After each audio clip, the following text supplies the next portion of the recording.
Hello, my name is Dalton May, and today I will be giving a speech over affirmative action. First off, let me introduce my audience. Jessica Lawson. Steve May. Saban Barala. Jesse May. Kate Jones. Hayden Barella.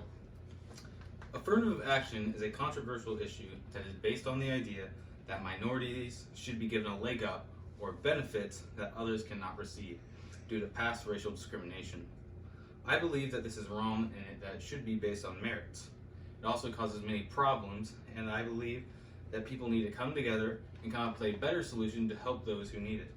I would like to explore this issue and go over why I believe it is wrong by discussing what it is, where it came from, and what it is today. So I will first begin with the history of affirmative action. A good definition of affirmative action from Crash Course, a web show which informs its audience over a wide variety of topics and subjects, is that affirmative action is a program designed to redress historic injustices against certain groups of people through giving these groups special education and employment opportunities.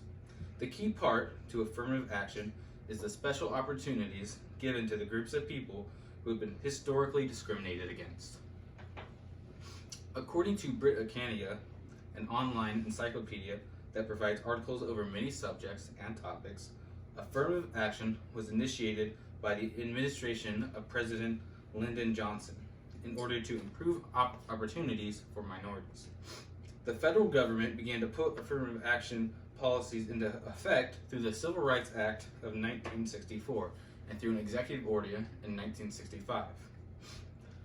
Through this, businesses that were funded by the government were not allowed to use aptitude tests and other standards that led to discrimination against minorities. Both of the aforementioned sources agree that affirmative action was introduced to the Supreme Courts in the late 1970s via the Regents of the University of California v. Bakke. In this case, Bakke said that he didn't get into the University of California because of the 100 applicants, 16 were set aside for racial minorities. He said that even though there were those who were less qualified than he was, they still got in over him due to the quotas. The court ruled that quotas may not be used to reserve places for minority applicants. However, universities could still use race as a factor in admissions. From all of this, what can be gathered is that affirmative action was originally intended to help minorities get through unfair policies such as Jim Crow laws. However, the Supreme Court would later put these programs under a closer inspection where they would only be allowed if it maintained the interest of having a more diverse student body, which the courts ruled would be both beneficial to the majority and the minority. This leads us to affirmative action today. Affirmative action today is mostly seen in universities, where it is still debated over, and in my opinion has been used to unfairly discriminate against some groups of people. An article from the New York Times, a popular left-leaning media source, says that the Supreme Court has agreed to hear cases against affirmative action at Harvard and the University of North Carolina, or UNC. Both cases come from the Students for Fair Admissions, or STFA. This is expected, the actual court hearing was expected to be around 2023, and they just recently agreed, so it'll be around October.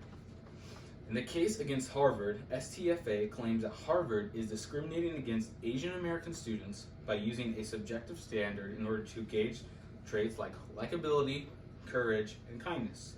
Through this, they say it creates a ceiling for these Asian American students.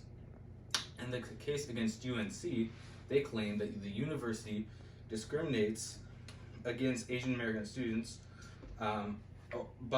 and white students by giving preference to Black, Hispanic, and Native American applicants.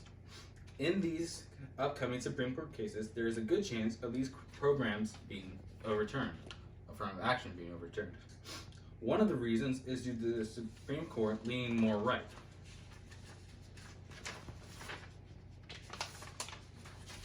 Another is because, just like in recent cases on abortion, there are reasons to think that the majority will not hesitate to overrule precedents if it views them to be wrong.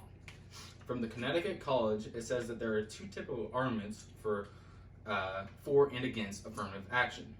The argument for affirmative action is that it ends the discrimination of people based on race, and nationality.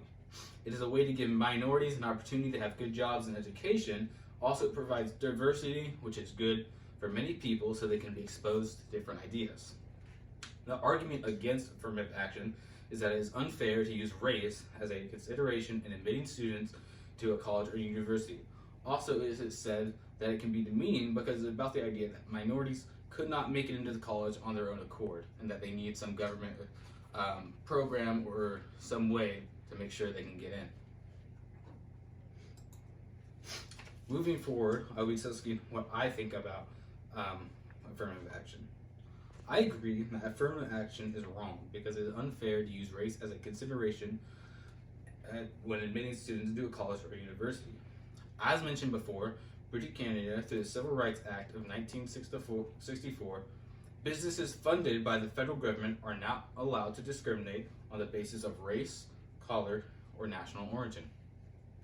Using race as a factor in admissions goes against this act by giving opportunities to other races that some do not get.